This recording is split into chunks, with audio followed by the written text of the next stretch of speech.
অনেক অনেক স্বাগত। তো চলে এলাম সকাল সকাল তোমাদের সঙ্গে। আজকে আমি উঠেছি 3টায়। তো সব কাজ পাট সব সারা হয়ে গেছে। আর এবার দেখো পুজোর কাজ করতে চলে আসছি চান টান করে। তো চান টান কমপ্লিট করে দেখো পুজোর আয়োজন হচ্ছে। তো আজকে বিশ্বকর্মা পূজা।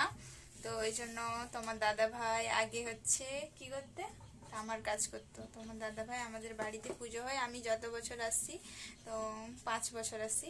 তো 5 বছরই ঘরেতে পূজা হয়। তো বাবুনেই পূজা করে। তো বাবুনেই পূজা করতে আসবে সকাল করে।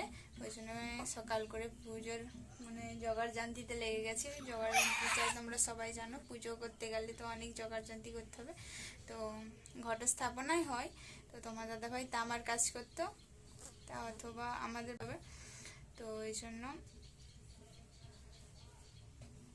পুজোর আয়োজন হচ্ছে, বাবুনও চলে আসবে। তো চলো দেখতে থাকো, তোমাদের সঙ্গে এটাই শেয়ার করব। আশা করি তোমাদেরকে ভালো লাগবে। আর সবাইকে বিশ্বকর্মা পূজার অনেক অনেক শুভেচ্ছা জানাই সবাইকে। তো চলো দেখতে থাকো। এবার আমি ফলটা কেটে নেবো। ফলটা কেটে নিয়ে বসে কাজ করে দিয়ে তারপর বাবুন আসলে তোমাদের সঙ্গে আবার দেখাবো। চলো, বাবুন যখন আসবে অবশ্যই তোমাদের।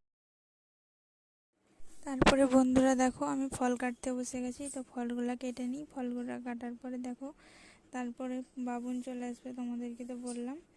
তো ফল কাটা কমপ্লিট হয়ে যাওয়ার পরে দেখো অংশু বসে বসে কেমন ভঙ্গি করছে। তো অংশুকে আর কি বলবো।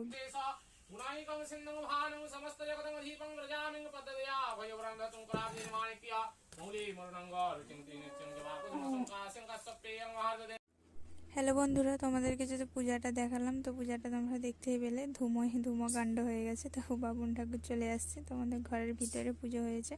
তো তারপর দেখো মোটর সাইকেলের কাছে চলে এসেছে, মোটর সাইকেলে পুজো করবে। পুজো হয়ে গেলেই তাহলে কমপ্লিট হয়ে যাবে। তারপরে দেখো তোমার দাদাভাই নারকেলটা ভেঙে নিল। তো মোটর সাইকেলের আগিতে নারকেল ভাঙতে হয়, এই জন্য তোমার দাদাভাই নারকেল ভেঙে নিল। তো নারকেল ভাঙার পরে তো পুজো কমপ্লিট হয়ে গেছে। তো চলো, ভিডিওটা যদি ভালো লাগে অবশ্যই লাইক সাবস্ক্রাইব আর অবশ্যই কমেন্ট করে জানিও কেমন হয়েছে ভিডিওটা। তো অবশ্যই কমেন্ট করে জানিও। সবাইকে টাটা।